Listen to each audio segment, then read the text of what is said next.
Thin lung taka trong trai lalpa pathianin di achang nge thin ti kan parasat tangin parasat kora ka tain kan zir the eng tinge kan zir the kan ti chuanin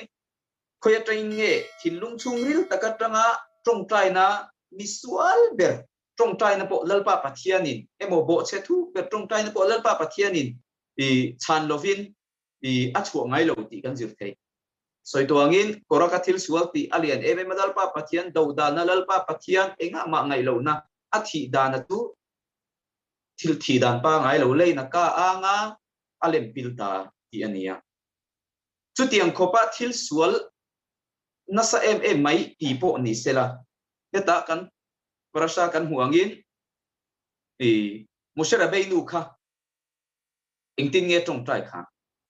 lalpa pathian ne na kora khale achul shuaite tong trai na lam hoi lo tur le an dil na chang lo turin angin thu kan huwa enge om zianiang mushara beinu midik em lalpa pathian rong thata ka bol mi kora ka ni se lalpa pathian do dal mi lalpa pathian do dal mek tu atong trai na lalpa pathian na chang do nem ni enga tinge mushara beinu kan lalpa pathian ring zo lo em ni lalpa pathian chuan thil tha le thalo a khiar sang thiam loin a hu mai pal do nem ni lo ve enge om zia kan ti chuanin lalpa pathian ni na thil a hu mai lo lampang ni lovin misual tak mai po ni sela pathian ne na ti tak zeta an dila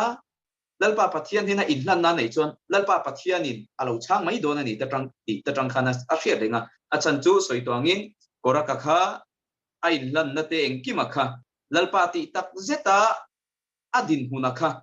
tora thiam ve em chu ania chui shoi te pokhati khanin rorel tu puipa mi zahi somnga lai hui khom thei kha ania ti tak zeta di lalpa pathian ne thian ne na atong trai chuan lalpa pathian khana chan sak mai don ni chu tuang chuanin heta tanga lang chiang em chu lalpa pathian ne na kan du zong te kan chak zong te kan dilin a thalawe mo a tha po ni se lalpa pathianin min chang mai thei ti na ni ta chu ti ni chuanin kan du zong kan nu pui fanau kan pasal fanau kong engkima mason kan du na te pathian rong bol kan du na ko ma te po ni sela ti tak zeta lalpa pathian ne na kan tong trai chuan lalpa pathianin a chang lo ngai lo ani ti tak zeta tong trai ti apo mit tuita a lalpa pathian ne na kan dil chuanin engtik lai point lalpa pathianin awan mal som na kong khara hi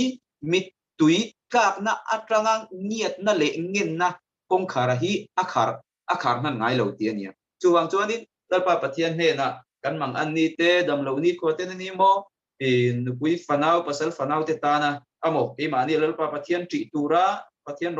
rong bol tura kan chanem ngai na te po ni sela chung thila chuanin lalpa pathian he na ti tak zeta bang lo kan tong trai chuan lalpa pathianin min chang mai don ani amai ro chu enge poimo ta khan ti chuan ti tak zet angaya ka du rengem ka du chi em pathian rong bo chu ka du chi em chu mal som na chu du tak te in ka du hler nerem ti kha ka ngai turonga chu tianga ka du zia ka hriat chen chuanin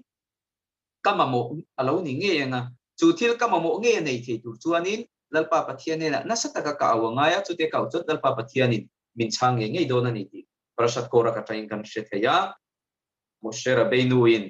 kora ka tong trai na lalpa pathianin achan palkha ahlawani achan chu ti tang zeta tong trai chuanin achang mai don ani tuang chuanin lalpa pathian ne na moshera beinu kha ti tak zaitina tong trai ya lalpa pathianin ti chuanin moshera beinu tong trai na chu changin kora ka chu shem anitani